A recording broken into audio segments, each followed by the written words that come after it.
Jadi polisi, bayar polisi. Mau jadi polisi, bayar polisi. Kan begitu tafsir epistemiknya tuh. Mau jadi presiden, puji presiden. Sama statusnya. Sudah jadi polisi masih bayar polisi. Sudah jadi presiden masih puji presiden. Saya terangkan ini sebagai problem narasi ya. Nggak ada urusan saya dengan kekuasaan. Tetapi supaya fair, kita mau nilai juga kecerdasan publik itu sudah melampaui kemampuan tipu-tipu kekuasaan. Itu intinya tuh. Jadi kita mau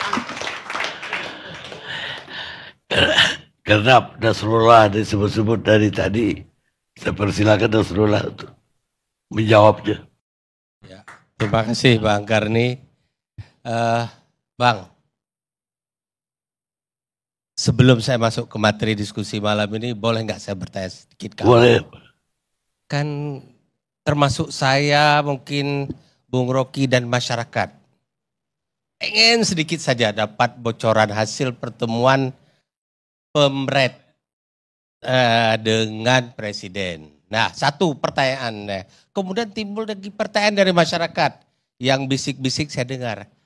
Apakah pertemuan Pemret dengan Presiden sama nilainya dan berdampak positif pembelajaran kepada masyarakat sebagaimana pertemuan dulu berbagai media dengan Habibie, atau mungkin akan terkooptasi pertemuan Pemret, maaf kalau saya keliru, tapi itu persepsi masyarakat.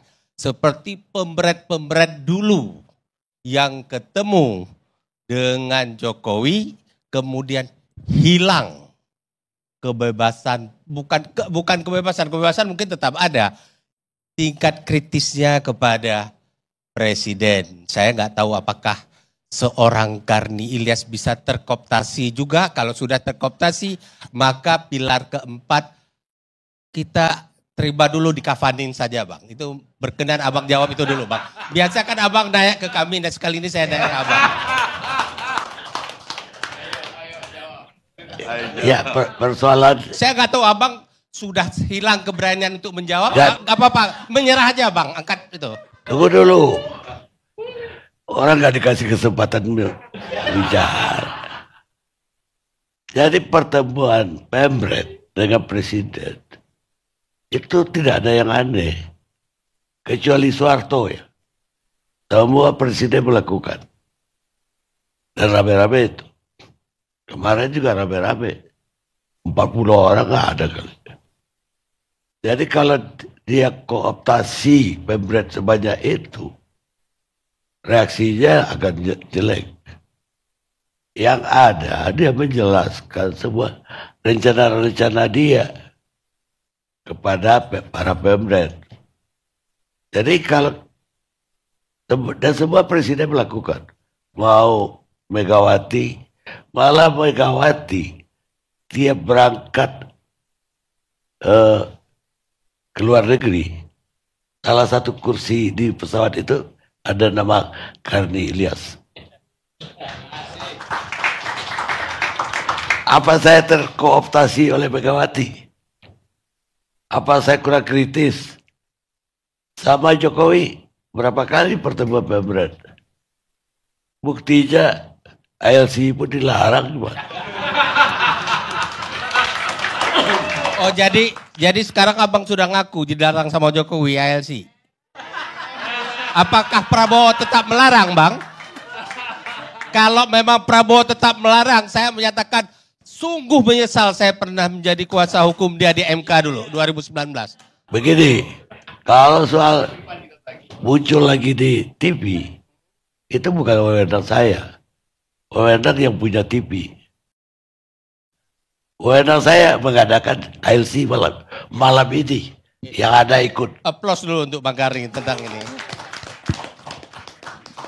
Baik Bang, saya sudah terjawab. Harapan kami semua seluruh rakyat Indonesia. Baik, kita ingin dengar kuliah terakhir dari Rocky Gerung, pengamat politik. Oke, itu permintaan yang jujur, kuliah, bukan komen ya. Jadi dengerin kuliahnya nih. Oke. Oyo kamu Lemhanas ya. Tahun berapa? 2024 kemarin sih baru. 2024. Saya bukan alumnus Lemhanas, saya mengajar di Lemhanas. Siap. Satu waktu saya ngajar tentang global security, ada seorang kolonel angkat tangan. Pak Rocky, terangkan pada saya apa pendasaran filosofis dari tindakan kudeta. Anda bayangkan pertanyaan itu. Karena di dalam sejarah kudeta, kedudukan kolonel itu strategis untuk memimpin kudeta. Dari Nasser sampai Honasan segala macam. Dia ucapkan itu karena dia tahu ini ada forum akademis. Dia ingin tahu secara detail tuh. Saya terangkan apa dasarnya. Apa yang membolehkan kudeta dan apa yang tidak. Apa yang boleh dilakukan dalam keadaan perang di dalam use in bello dan use bellum, use ad bellum. Kayak itu pelajaran-pelajaran filosofis. Nah sekarang kita mau lihat misalnya apakah kalimat yang diucapkan oleh Kolonel tadi itu memerlukan klarifikasi? Tidak diperlukan karena itu masuk di dalam diskurs akademik itu. Maka kita berdebat di situ tuh. Oke, itu sekedar contoh karena you ingatkan Lemhanas itu. Kita pindah pada istilah tadi Pak penasehat. Gonjang-ganjing publik ini akademis apa tidak? Pasti tidak itu kan. Sekarang coba kita bandingkan ya.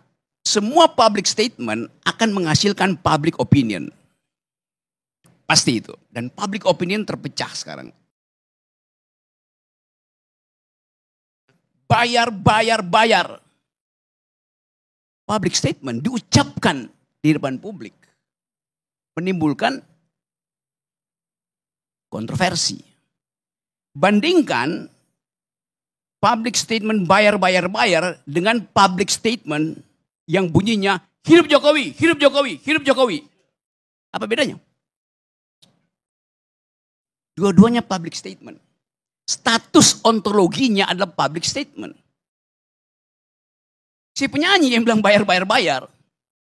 Perlu klarifikasi. Karena itu public statement mesti diklarifikasi. Arahnya apa?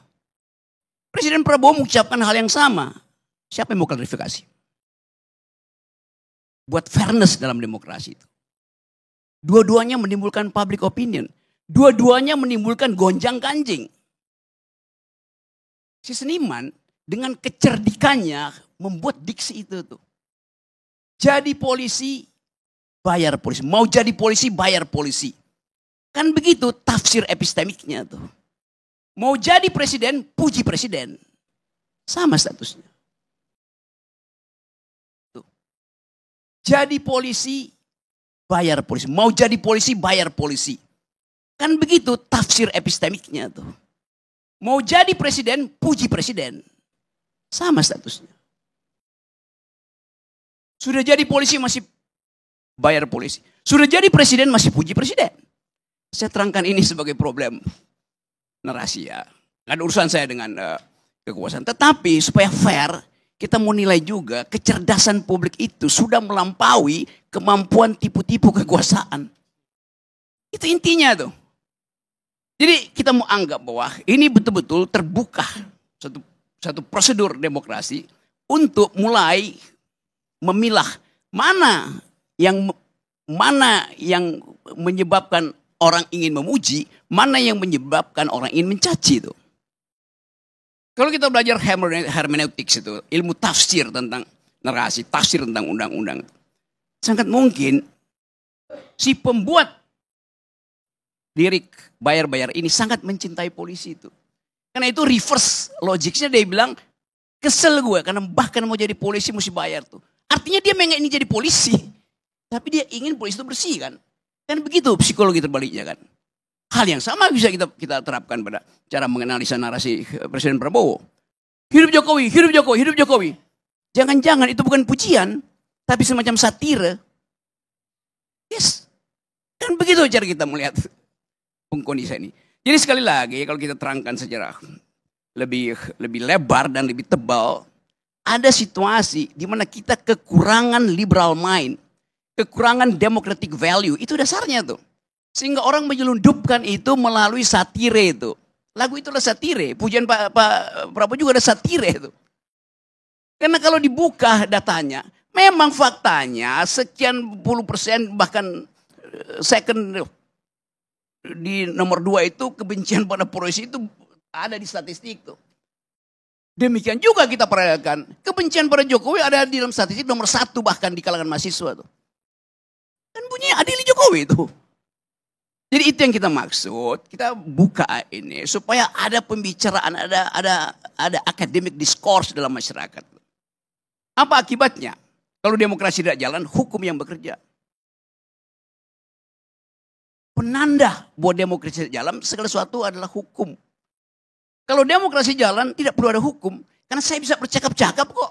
Apa yang saya mesti ambil kitab KUHP pidana. Anda mengotori halaman saya karena rambutan Anda dahannya jatuh ke saya. Kenapa saya nggak bilang, oke, tolong daun saya dibersihin karena itu ke halaman Anda. Tetapi rambutan saya juga bisa Anda panjat. Selesai kan? Itu yang namanya democratic value. Itu yang kurang di kita tuh. Selama 10 tahun kita dibuat gak boleh berpikir bahkan itu. Oleh undang-undang ITE. Gugup dan gagap kita untuk berpikir tuh. Kalau di ruangan ini ada tulisan apa itu situ.